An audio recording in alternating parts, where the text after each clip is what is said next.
Depuis 125 ans, les associations font battre le cœur de la France. Avec La France qui se bat, partez à la rencontre de celles et ceux qui s'engagent partout sur le territoire. Avec nous Samuel Fontaine, bonjour. Bonjour Aurélie. Président du Club Saint-Nicolas, une association qui existe depuis plus de 40 ans sur le quartier Saint-Nicolas à Nancy, un quartier en plein cœur de la ville. Pour démarrer peut-être, qu'est-ce que propose le Club Saint-Nicolas sur ce quartier qui est en plein centre-ville et en quoi il est essentiel sur ce territoire ? Déjà, il faut savoir que l'association effectivement existe depuis 40 ans et la porte d'entrée au départ était les loisirs récréatifs pour les enfants et le contrat local à l'aide à la scolarité. Donc ça a été la porte d'entrée pour pouvoir dynamiser le quartier parce que suite à un diagnostic depuis quelques années, on s'est aperçu qu'il y avait une forte demande d'activité et de redynamiser un peu le quartier pour les familles parce qu'il ne se passe pas grand-chose en quartier et les gens du quartier Saint-Nicolas-Charles III ne sortent pas du quartier en fait. C'est le village dans la ville.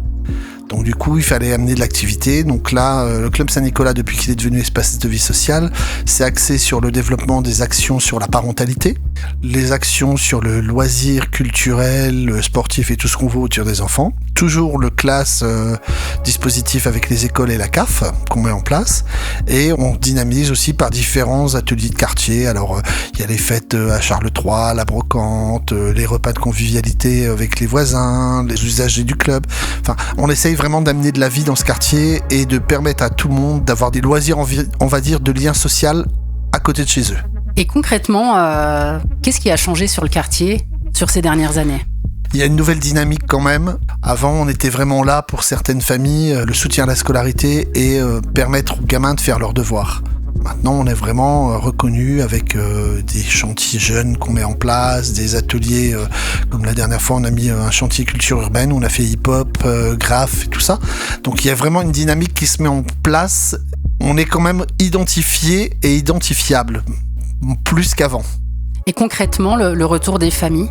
On a de nouvelles familles encore au conseil d'administration, donc c'est bien, des gens du quartier s'impliquent, qui essayent de vouloir faire bouger aussi un peu les choses, apporter aussi leur connaissance du territoire qu'on n'a pas forcément, parce que moi même si j'habite dans ce quartier, je connais pas tout du quartier, et puis on a la chance quand même d'avoir un quartier qui est quand même multiculturel, c'est une richesse pour nous, donc on a de toutes les nationalités qu'on veut, et c'est une richesse aussi pour nos repas convivialité, ça nous permet d'avoir des thèmes à chaque fois.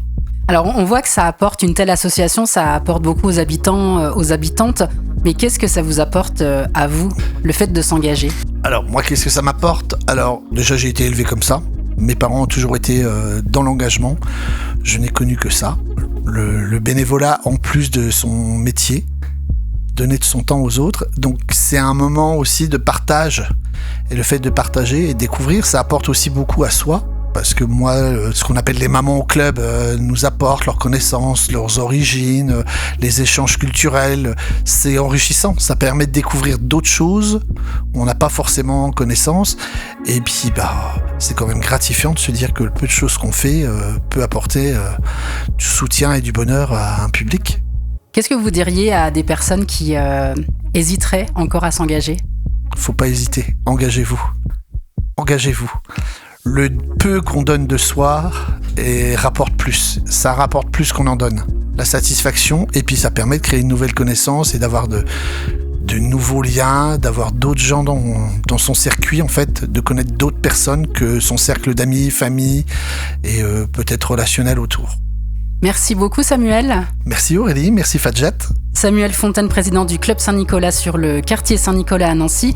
Et votre témoignage nous le prouve une nouvelle fois, l'importance des structures associatives, mais aussi et surtout l'importance de l'engagement des citoyens et des citoyennes sur tous les territoires en France. Merci pour votre engagement. Merci. La France qui se bat, une série au cœur des associations. Pour découvrir la campagne et vous engager, rendez-vous sur www.lafrancequisebat.fr.